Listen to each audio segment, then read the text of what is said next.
KJM Entertainment and Vishwa Bharat TV presents Miss and Mrs. India Iconic Diva 2024 Season 4 auditions April 28th Hotel Rockdale Vizag లో జరగనున్నాయి. Participation కొరకు మరియు పూర్తి వివరాలకు సంప్రదించండి 9246161369 9492351979. ఆంధ్ర రాష్ట్రాన్ని అనేక సందర్భాల్లో ప్రకృతి వైపరీత్యాలు దెబ్బతీసినటువంటి విషయం మనందరికీ తెలుసు. అన్నింటికంటే హుద్హుద్ తుఫాన్ కంటే, అదేవిధంగా నిన్న మొన్న వచ్చినటువంటి మిజాంగ్ తుఫాన్ కంటే కూడా ప్రమాదకరమైనటువంటి వైపరీత్యం 5 సంవత్సరాల క్రితం వైఎస్ఆర్సీపీ రూపంలో ఆంధ్ర రాష్ట్రాన్ని కుదిపివేసినటువంటి విషయం మీ అందరికి గమనించాలి.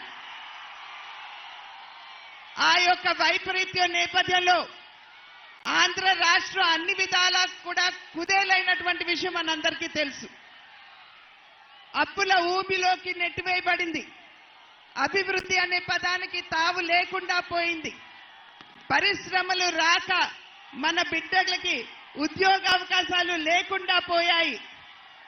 ఒకానొక సందర్భంలో అభివృద్ధికి మారుపేరుగా ఉన్నటువంటి ఆంధ్ర రాష్ట్రం ఇవాళ తలలేని మొండంలా, రాజధాని లేని రాష్ట్రంలా మిగిలిపోవటం ఎంత దౌర్భాగ్యమో మనం అందరం కూడా ఒక్కసారి గమనించాలి. అటువంటి సందర్భంలో మనం అందరం కూడా నడుం బిగించవలసినటువంటి అవసరం ఆసన్నమైంది. రాష్ట్రానికి మార్పు అవసరం.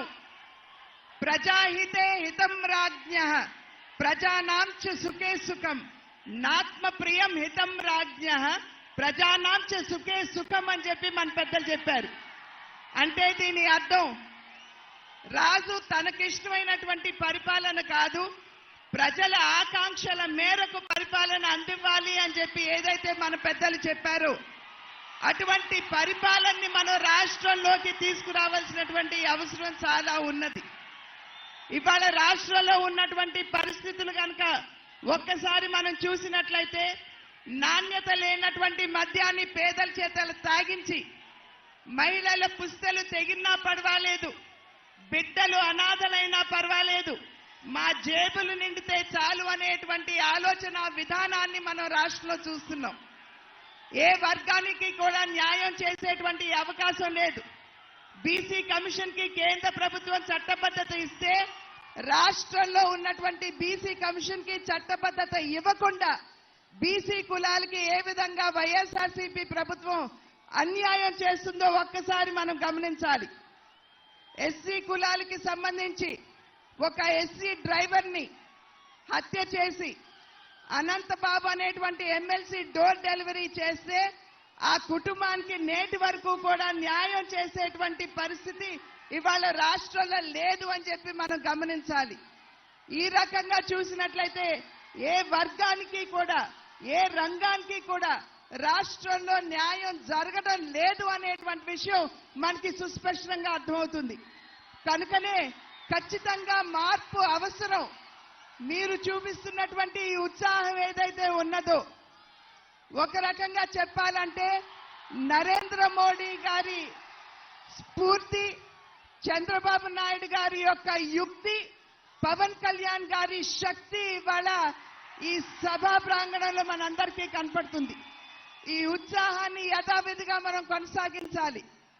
మే 13వ తారీఖున మన సత్తా ఏమిటో మనం వైఎస్ఆర్సీపీ నాయకులకి చవి చూపించాలి అని చెప్పి మీ అందరికీ కూడా నేను తెలియజేస్తున్నాను.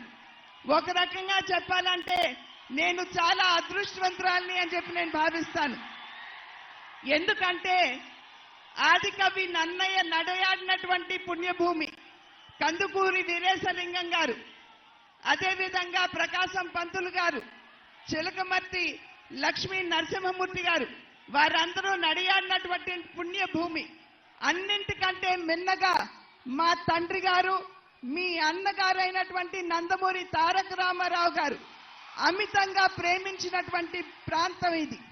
కనుక నా తండ్రి బిడ్డగా, మీ ఆడబడుచుగా ఇవాళ ఉమ్మడి అభ్యర్థిగా పార్లమెంట్ రాజమహేంద్రవరం పార్లమెంటరీ అభ్యర్థినిగా మీ ముందు నిలబడినటువంటి సందర్భంలో మీ అందరి ఆశీస్సులు నాకు, నాతో పాటు ఈ నియోజకవర్గంలో ఉన్నటువంటి 7 ఎమ్మెల్యే అభ్యర్థులకి ఉంటుంది అని చెప్పి గట్టిగా విశ్వసిస్తూ ఈ ఉత్సాహాన్ని కొనసాగించండి.